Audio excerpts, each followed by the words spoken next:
बाद में बदल गई। वो स्क्रिप्ट उन्होंने तैयार की थी, साहिर लुधियानवी और अमृता प्रीतम जी की एक प्रेम कहानी है जी। और अधूरी प्रेम कहानी। मेरे ख्याल से हर अच्छी कहानी जो प्रेम कहानी होती है वो अधूरी होती है, अधूरी ना हो तो कभी पूरी नहीं होती, क्योंकि वो इस तरह से कि क्यों फिर वो प्यार जो शादी में तब्दील हो जाए, बाल बच्चे, वो खत्म हो जाता है, वो इश्क भी फना हो जाता है, सब कुछ खत्म हो जाता है। इसलिए जितने भी कहानियां आप पढ़ें, चाहे वो लैला मजनू हो, श्री फरहाद हो, शशि पन्नू हो, वो रोज और जैक का हो, या वो देवदास पारो का हो, सब अधूरी कहानी है। उसमें एक ट्रेजेडी रहती है और वही ट्रेजेडी उसको खूबसूरत बनाती है, उस कहानी को, है ना। तो मुकम्मल इश्क को अधूरा रहना जरूरी है। क्या बात है, क्या बात है, क्या बात है। वो इश्क है आज के 21 सेंचुरी में कैसा लगता है आपको? आज का 21 सेंचुरी में इश्क रहा कहाँ? प्यार है कहाँ? मोहब्बत है कहाँ? इंसानियत है कहाँ? सब कुछ खत्म, सब भूख है, सब बस एक भौतिक संसार में हम लोग जी रहे हैं जहाँ पैसों की भूख है, रसूख की भूख है। बस किसी तरह से ये कमा ले, वो कमा ले, ये बना ले, वो बना ले, उसके आगे रिश्ते छोड़ के सब बना ले। रिश्तों की अहमियत खत्म हो गई। वो जो एक इंसानियत थी, वो जो उसमें एक गर्माहट थी रिश्तों में, वो जो लोग सोचते थे एक दूसरे के बारे में, और उस प्यार में जो वो प्यार हुआ करता था, उसमें कोई जरूरी नहीं कि वो मिले, शारीरिक तौर पे मिले, नहीं मिलेगी वो, और वही असल मोहब्बत है। वही, ये तो जो आजकल चल रहा है, और जब सोशल मीडिया पे आप देखें तो आप हैरान हो जाएंगे कि हम किस दुनिया में आ गए, अचानक किस दुनिया में आ गए। ये तो हैवानों की दुनिया हो गई, है ना। तो इंसान तो हैवान बन गया।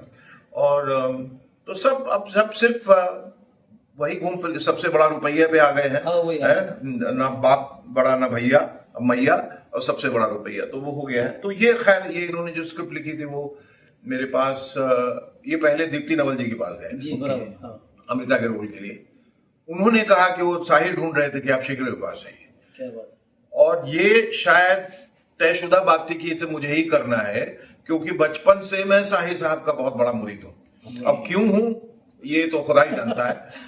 और पर उर्दू जबान की ओर झुकाव, साहिर, नज़्में, कलाम जो पढ़ के, तो हमारे एक चाचा थे, उन्होंने हमें, चाचा जान ने एक किताब दी थी, परछाइयां, साहिर साहब की लिखी हुई, उनमें संकलन था नज़्मों का। वो मेरी कुछ समझ में नहीं आता था, लेकिन पढ़ने में अच्छा लगता था। वो द ब्यूटी ऑफ लैंग्वेज, जो आज पूरी तरह से खो गई, पूरी तरह। तो ये इस तरह का प्ले करने के वक्त तो सबसे बड़ा खौफ तो ये है कि लोगों तक पहुंचेगी, लोग इसे समझ पाएंगे, लोग इसे अप्रिशिएट करेंगे कि नहीं, क्योंकि जबान लुप्त हो गई, जबान तो गायब है। आज हिंदी नहीं बोल पा रहे हैं लोग ठीक से, तो उर्दू कहां से समझेंगे? लेकिन उर्दू तो चाशनी की तरह, उर्दू जबान में इतनी खूबसूरती है, अपने आप में बोले तो वो कलाम लगता है कि कोई शेर सुन रहा है। हाँ, तो समझो ना समझो, लेकिन उसको ऐसा, जी, अगर ना समझे भी तो भी खूबसूरत अदब है उसमें। हाँ जी, उसकी एक अदायगी है। तो उर्दू अदब की बात बड़ी खूबसूरत लगी, तो वो पढ़ता गया, फिर धीरे धीरे उनको समझता गया, समझ आने लगा। मैंने कहा तो ये साहिर साहब तो इतने बड़े शायर, और क्या गहराई में लिखते हैं ये। और नूरजहां की कब्र, कभी कभी, ताजमहल वगैरह सब हमने पढ़ा, और परछाइयां जो कि उनके नज्म है, कोई 15-20 मिनट की, जो तो वो पढ़ के मुझे उनके व्यक्तित्व से इश्क हो गया। क्या बात है, ये भी इश्क है। ये भी तो इश्क है ना। ये भी इश्क का वो मतलब नहीं होता हमेशा प्यार।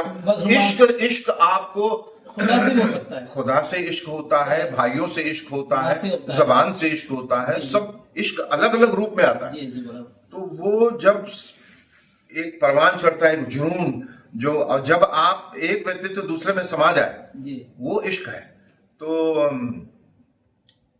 बड़ा खूबसूरत वो एक समा बंधा, और जब आया तो मैंने उनको कहा कि ऐसा लगता है कि I was destined to play Sahir, तो मुझे ही प्ले करना था, और कोई कर नहीं सकता था, मैं ही करता इसको।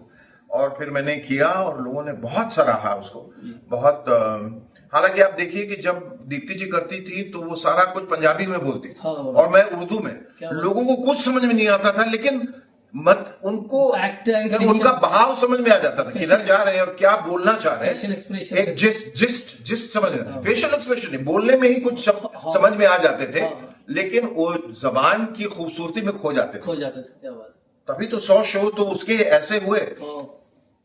लेकिन वो इश्क की जबान नहीं होती। क्या बात है, क्या बात है। वो तो होठों से। वो इश्क को महसूस किया जाता है, क्या बात, सही है, सही है, तो वो महसूस करते थे। सही है। और उसके बाद अभी किसी वजह से वो नहीं कर पाए, अभी गीतिका त्यागी कर रही हाँ हैं, जी। तो ये वो जो पोर्शन है वो हिंदी में करती हैं। हाँ जी। तो एक तो पड़ाव पार कर गए अब लोग ज्यादा हिंदी।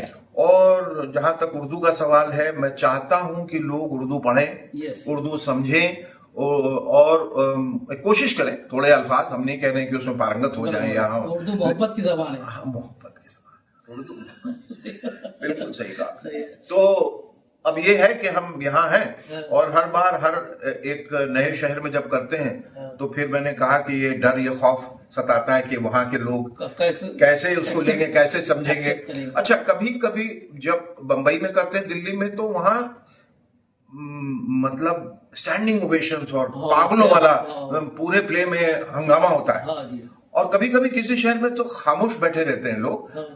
वो कहते हैं सर हमें डर लग रहा था ताली बजाने में, कहीं आप डिस्टर्ब ना हो जाए। हाँ। ये भी कहते हैं बड़ा खूब, आप समझ में नहीं आ रहा था इसमें बजाना चाहिए बहुत, लेकिन हम बजा नहीं पा रहे क्योंकि आप ये डर जाए। और कभी कभी क्या है, वो खामोश रह के भी अपने मोहब्बत का इजहार कर देते हैं। क्या बात, क्योंकि मोहब्बत की जबान ही नहीं रहती। जबान वही मैंने कहा। तो अलग अलग तरीके से वो करते हैं। और पर बड़ा मजा आ रहा है। देखिए, बतौर अभिनेता तो मैंने फिल्म में, टेलीविजन पे, OTT पे हर जगह काम किया, लेकिन प्ले की अपनी एक अहमियत और खासियत है, 2 वजहों से। एक तो आप अपने दर्शकों से तुरंत जुड़ जाते हैं। हाँ, तुरंत जुड़ जाते हैं और सामने ही प्रतिक्रिया आपको मिलती है। ठीक है। दूसरा, ये अपने आप में बड़ी चुनौती है एक्टर के लिए। तो आपको बड़े बड़े संवाद 1.5, 2, 2.5 घंटे तक लगातार बोलने हैं, इतने क्यूज हैं, तो उसमें एक बड़ा बगैर कट के और उसको बगैर कट के, और उसमें क्योंकि डू और डाई वाली सिचुएशन है। जी। फिल्म तो बहुत आसान है। हाँ। कितनी बार आप गलत क्यों, retake There are no retakes. No retakes. Do or die. तो उसका उस खतरे से खेलना भी बड़ा अच्छा लगता है। तो हम लोग खतरों के खिलाड़ी हैं। तो वो कोई वजह नहीं कि हम लोग, हालांकि मेरा प्ले का बैकग्राउंड है, मैं इसेंशियली जो है थिएटर एक्टर हूं। मैंने Shri Ram centre for art and culture Delhi से डिप्लोमा लिया एक्टिंग का, वहां के रेप्यूटेड कंपनी में था। मुझे ऐसा लगता है कि अपने फन से जुड़े रहने के लिए ये जरूरी है कि मैं प्ले करता रहूं, अपने दर्शकों से जुड़ा रहूं। उसमें फन में आपका इजाफा होता रहता है। अगर जहां आपको मालूम हो गया कि हाँ तो चलो मैं, हाँ रीटेक हो जाएगा, ये हो जाएगा, आदमी कंप्लेसेंट हो जाता है। आदमी जो है वो फिर थोड़ा उसमें खुशी है आपको। हाँ, खुशी है। और लोगों से फिर जाता हूँ अलग अलग शहर में, अलग अलग माहौल, अलग अलग जबान के लोग, अलग मिजाज के लोग मिलते हैं, तो अच्छा लगता है। Sir, being a versatile personality, जैसे OTT का जमाना आ गया, AI का जमाना, जी। कैसा इफेक्ट पड़ रहा है ये? देखिए, हर चीज का एक अच्छा और एक बुरा असर होता है। जी। जब भी देखे, ऐसे नहीं कि पुरानी तमाम चीजें अच्छी हैं और नई सब चीजें खराब है, ये भी नहीं है।